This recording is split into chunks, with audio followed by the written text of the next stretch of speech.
I've recently had a long conversation with my partner Aloha about why people, including us, fail to consistently work towards their goals. And it might be anything. It might be losing weight. So people go on a diet for 3 months, and then after 3 months, they go back to eating junk food. You want to play the guitar, but you don't do it that often, so you never end up doing it. You never end up playing the guitar, becoming a guitarist. Or you want to write consistently, or you want to read more books, whatever it is. But let's talk about writing here. So after a long conversation, like we talked for about 45 minutes, we were walking and talking, we came up with, the summary of our conversation. I thought about what we talked about, and basically we talked about five things. Five reasons why we fail. We fail at working consistently towards our goals. And this applies to writing as well, because writing consistently is something that I've noticed is a problem. It's a problem. I've sent out a few surveys. A few people responded to those surveys, and many of them mentioned, I want to write more consistently. And I don't know, not I don't know, I fail at doing that. So here are five reasons. The first one we talked about is basically the goal is not really one of our goals. It's not really a priority. So we say that, yes, I want to publish a book.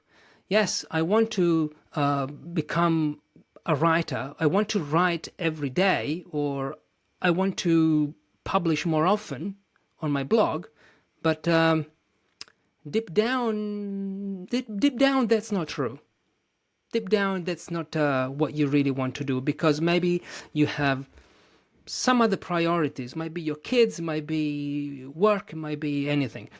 So really, that's not, you want to, but that's not really a priority, right? And so you don't do it, or at least you don't do it as often as you should, or you would like to.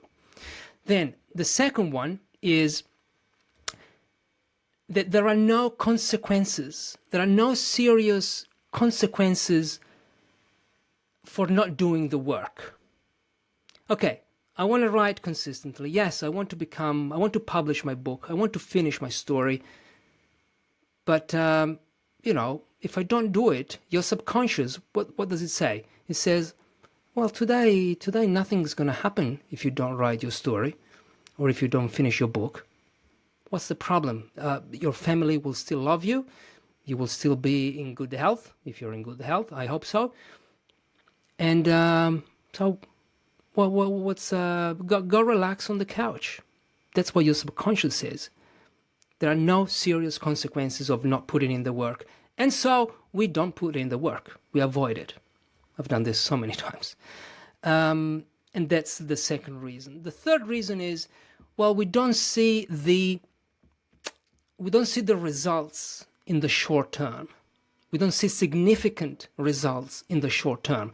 You write a story, you're working on a story, maybe you've been working on this story for 4 weeks, 8 weeks, the story is not going anywhere. Your book is not going anywhere.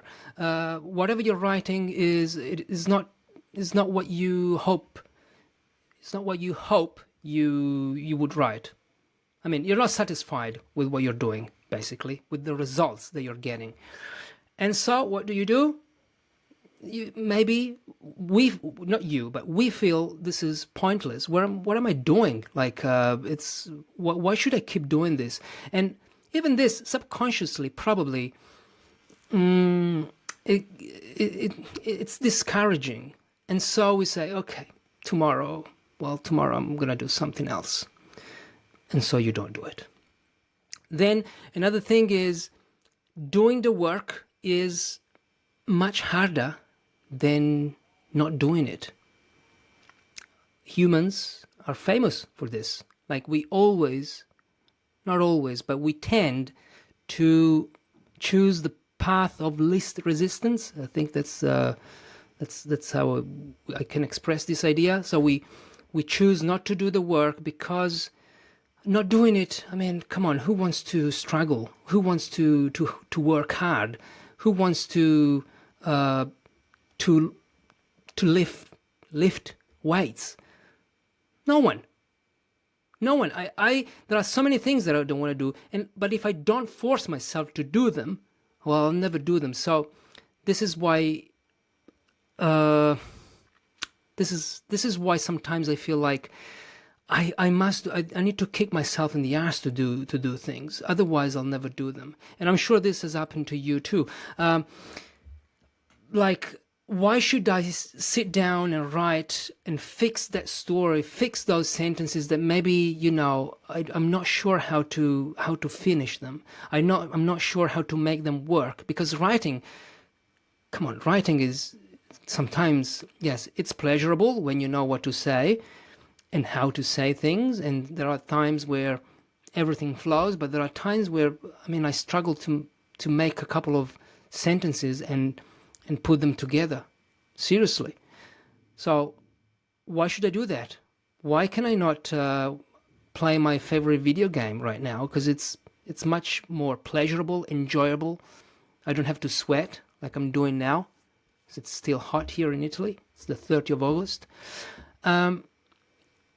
So it's easier not to do the thing. It's much easier not to do the thing. And that's why we fail at working consistently towards our goals. And the last one is, we love the outcome. We're in love with the outcome.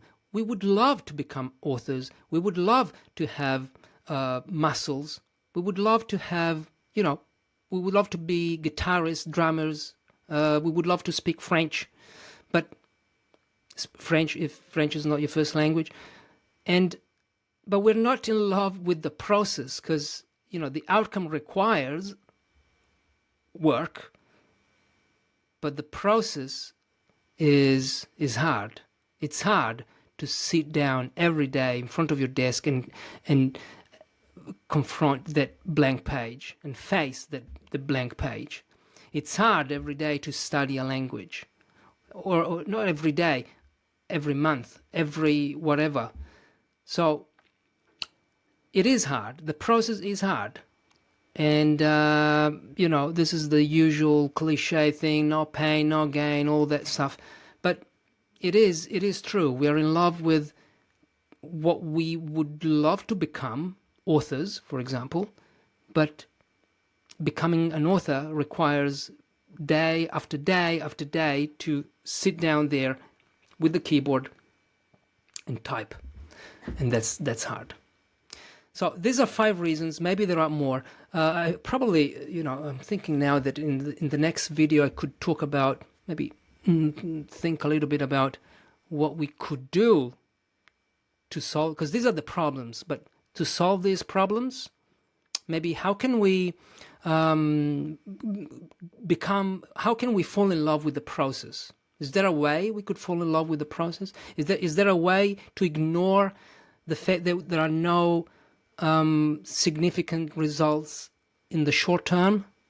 We don't see those results, so how can we see them? Like now that I'm thinking about these things and I'm exploring them with you, I'm kind of thinking that the next video we could talk about these things. Let me know what you think, if you have any ideas, or if you have I don't know, maybe I missed something from the list, because I've gave you 5 reasons, and these reasons really applies to anything, not just writing.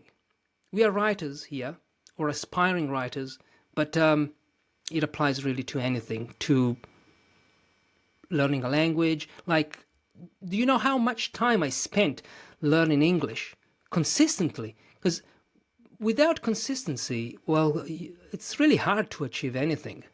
It's really hard to achieve anything. So it's an important element of success, of learning a new skill, of becoming someone.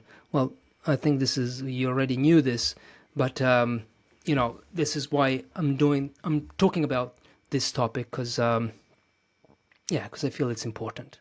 All right, let me know what you think, and I hope this is useful as always. And I'll see you in the next video. Bye-bye. Thanks for listening. Thank you for watching. If you're a writer and you want to improve your writing, or you want to keep improving your writing, consider joining my private email list, Better Writers.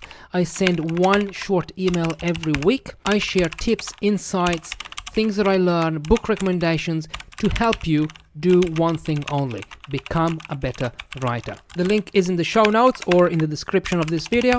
Thank you for listening once again. I'll see you in the next episode. Bye-bye.